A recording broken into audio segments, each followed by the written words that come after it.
Desde que empezó el primer concierto en Japón se sintió algo distinto, y no fue esa típica emoción de nuevo show, nueva energía, fue algo más profundo, más emocional, como si desde el inicio todo estuviera alineado para que se viviera de una forma mucho más real. BTS como siempre, impecables, profesionales, entregándolo todo, pero esta vez había un matiz diferente. No era solo performance, era conexión pura. Y dentro de todo eso, hay algo que simplemente no se puede ignorar, algo que destacó de una manera muy particular y que muchos notaron casi de inmediato.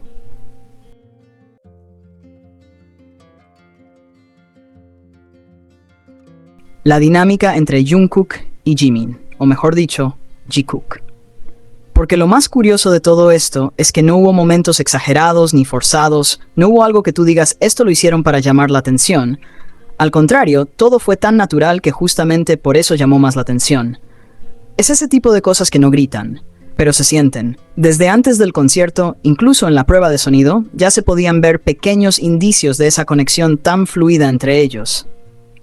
Y uno de los momentos más comentados fue el del meme japonés, que a simple vista puede parecer algo ligero, pero si lo miras con atención tiene mucho más peso del que parece.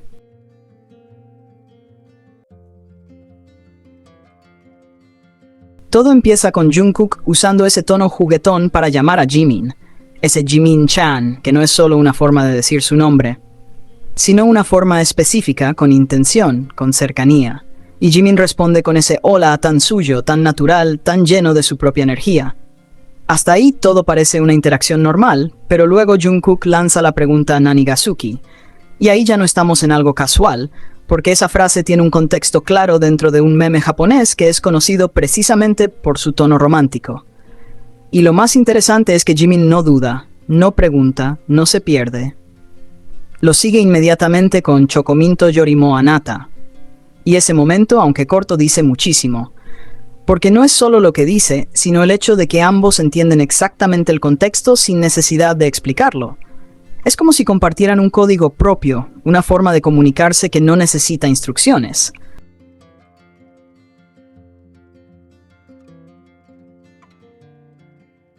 Eso no se improvisa de la nada, eso viene de una conexión previa, de una cercanía real. Y la reacción de Jungkook lo termina de confirmar todo.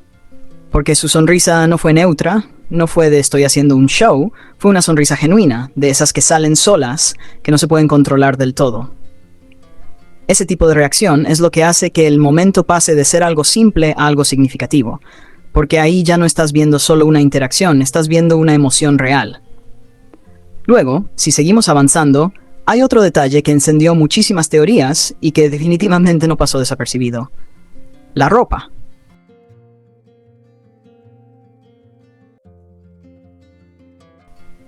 Porque sí, en conciertos es normal que haya outfits coordinados, pero aquí no era el caso general del grupo, era algo específico entre ellos dos. Jungkook y Jimin usando prendas diferentes, pero con exactamente la misma imagen.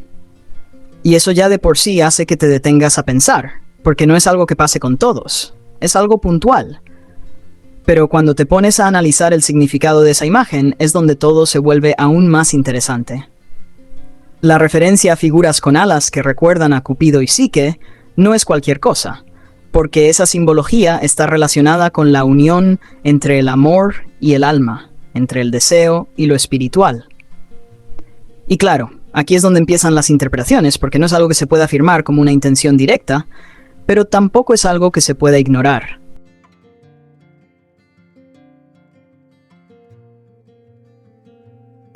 Es como si todo estuviera lleno de pequeños guiños que cuando los unes, empiezan a formar una narrativa.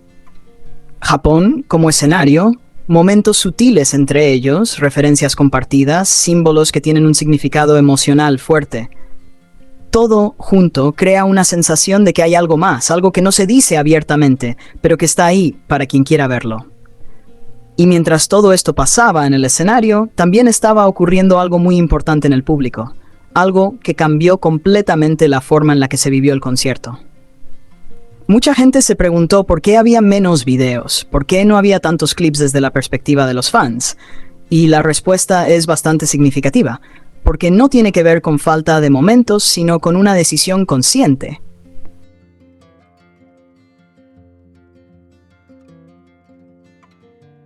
Los chicos querían que este concierto se viviera de forma diferente. Querían una experiencia más presente, más directa, sin la barrera constante de los celulares. Querían mirar al público y ver personas, no pantallas. Y ARMY en Japón entendió eso de una forma impresionante. No fue una regla estricta, no fue algo impuesto, fue una decisión colectiva basada en el respeto. Y eso cambia absolutamente todo, porque cuando el público deja de grabar y empieza a vivir el momento, la energía se transforma, se vuelve más auténtica, más emocional, más conectada. Y eso se refleja directamente en los artistas, porque cuando ellos reciben esa energía real, responden de la misma manera. En este caso, se notaba claramente que BTS estaba más cómodo, más suelto, más presente.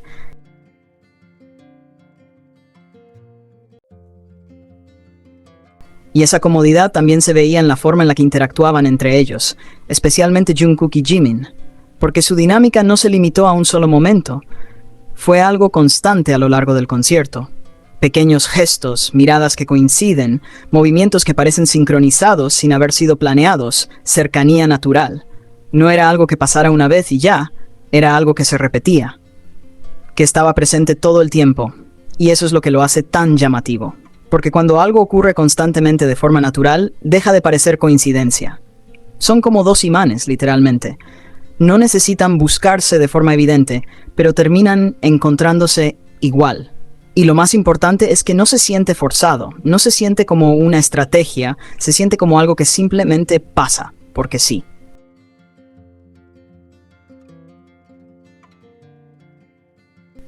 Todo esto, sumado al ambiente del concierto, creó una experiencia muy particular, donde la conexión no era solo entre artistas y público, sino también entre ellos mismos.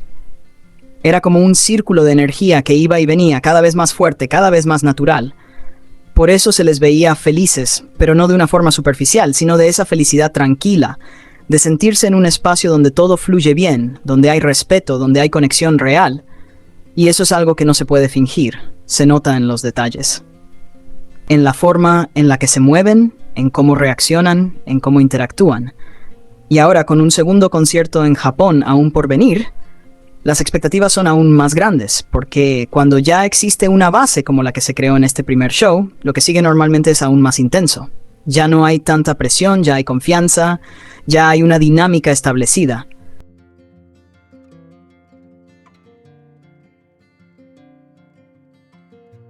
Eso significa que probablemente veremos a un Jungkook y a un Jimin aún más sueltos, más cómodos, más conectados. Porque cuando dos personas están en ese nivel de confianza, dejan de pensar tanto en lo que hacen y simplemente actúan como son. Y ahí es donde salen los momentos más genuinos. Al final, todo esto deja una idea muy clara, y es que lo realmente importante no son los momentos grandes o evidentes, sino los pequeños detalles. Esos que pasan rápido, pero que dicen mucho. Esas miradas que duran un segundo más de lo normal, esas sonrisas que no se pueden esconder, esas referencias que solo ellos entienden. Porque ahí es donde se siente lo real. Y este concierto no fue especial por la cantidad de videos que dejó, sino por todo lo que se vivió, por todo lo que se sintió, por esa conexión que no necesita ser grabada para existir.